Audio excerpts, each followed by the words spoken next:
Banco Central de Bolsonaro será o vilão do Dia das Mães, afirma o PT. Está aqui na onda de ataques ao presidente do Banco Central, Roberto Campos Neto. O PT está usando as suas redes sociais para associar a queda nas vendas do Dia das Mães aos juros do Bolsonaro. Pelo Twitter, a milícia digital do PT afirma taxa de juros do banco de taxa de juros de 13,75 ao ano, mantida pelo bolsonarista Campos Neto, presidente do Banco Central, deve fazer com que venda do Dia das Mães de 2023 sofram queda de 4,1% em relação ao ano passado. Tá aqui, ó. Eles atribuem a incompetência deles a Bolsonaro, Duda Campopiano.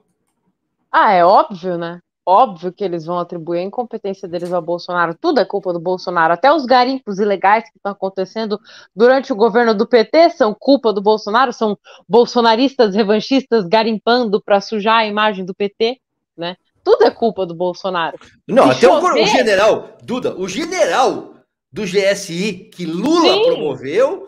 Sim, não, ele era um bolsonarista, Se chover, foi o Bolsonaro que entrou no Instituto Cacique Cobra Coral, lá dos petistas, e mandou o pessoal fazer dança da chuva, entendeu?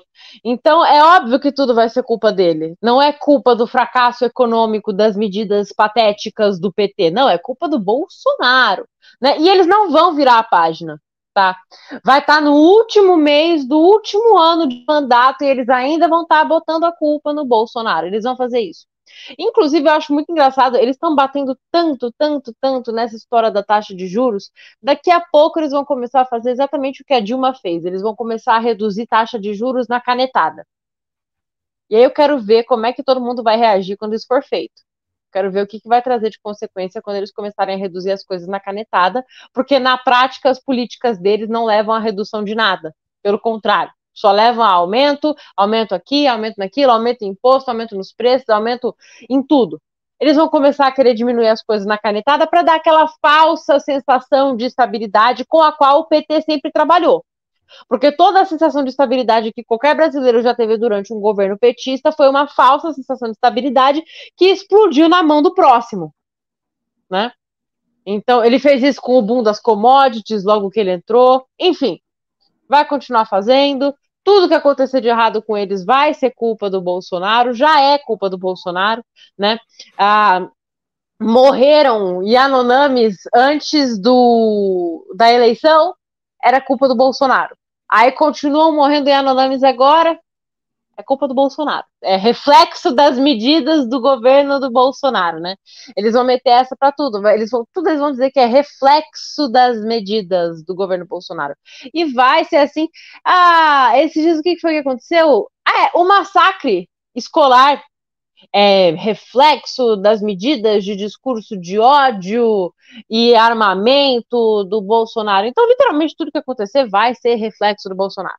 Eles vão bater nessa tecla para sempre.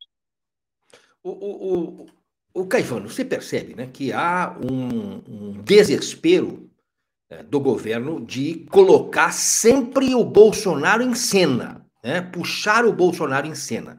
Sempre estão colocando, principalmente quando as coisas deles não dão certo.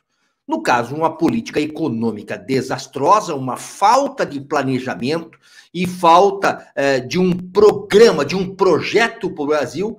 A culpa, portanto, fica naquilo que hoje é independente.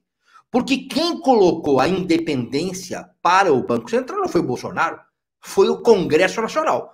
Mas eles chamam Campos Neto de bolsonarista. O próprio presidente da Câmara dos Deputados, Arthur Lira, disse que não será revista pelo Congresso essa autonomia do Banco Central, porque o Congresso já decidiu, é matéria passada, portanto, matéria vencida.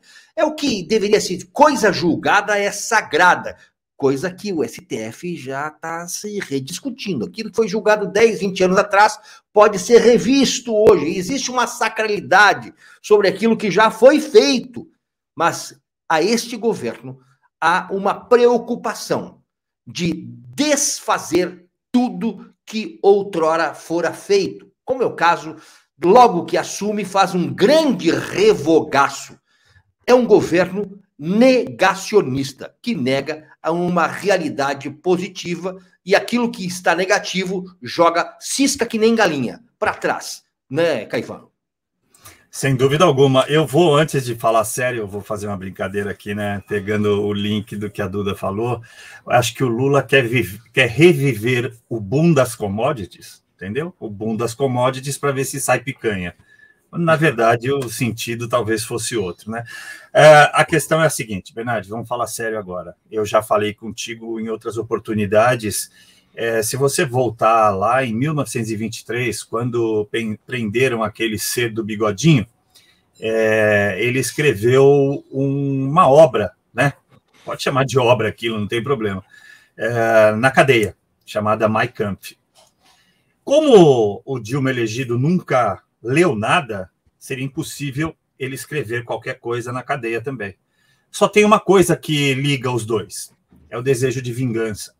Em 1933, ou seja, 10 anos depois dele deixar a cadeia e ser eleito, lá na Alemanha nazista, ele se vingou de todos os seus inimigos políticos. E agora, o Dilma elegido está fazendo exatamente a mesma coisa. Então, como você disse, no dia 1º e no dia 2, né, nos seus 2 primeiros dias de governo, ele fez um revogaço, a começar pelas armas. O Frederic Bastiat, né, um filósofo que viveu lá no final do século XVIII para XIX, 18 para 19, ele dizia o seguinte sobre a lei.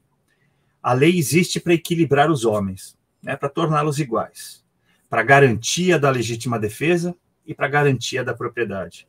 Quais foram as primeiras coisas que esse governo maldito fez contra a população? Tirar a garantia à legítima defesa, ou seja, cancelar tudo que as pessoas tinham de possibilidade de ter o seu armamento em casa para se proteger e dizer que vão invadir propriedades. É disso que se trata, Bernardo, não se trata de nada além disso. E veja só, a gente está esquecendo aqui de outras questões que já estão acontecendo. A gente está chegando aí a 120 dias de governo e nós já temos 11 bilhões de rombo nas contas públicas. 4 bilhões em fevereiro e 7 em março. Já estão fechadas as contas públicas. Quanto vai fechar em abril? Será que a gente vai ter dobrado a meta? Será que nós já chegamos em 20 bi de prejuízo? Esse governo não conseguiu aprovar nada, porque não tem base. E não vai ter base. A Duda tem razão no que ela fala dos nossos parlamentares. Eles precisam agir. Mas eu não tenho nem tanto medo, né, tanto receio nessa questão, porque ficou provado justamente na revogação de um decreto que o Dilma elegido fez para derrubar o marco do saneamento. Lembram-se disso? Pegando de novo o link dela, que ela falou da questão das contratações de empresas sem licitação. Era o que eles queriam através de decreto. Só que no Brasil, decreto não altera a lei. Ele faz a lei funcionar, ele não pode alterar o que foi discutido na lei. Mas eles fizeram isso, porque nós não somos um país sério, porque nós não temos mais segurança jurídica, porque a justiça brasileira não funciona. E se não funciona, a culpa é da população brasileira, que não está exigindo como deveria exigir.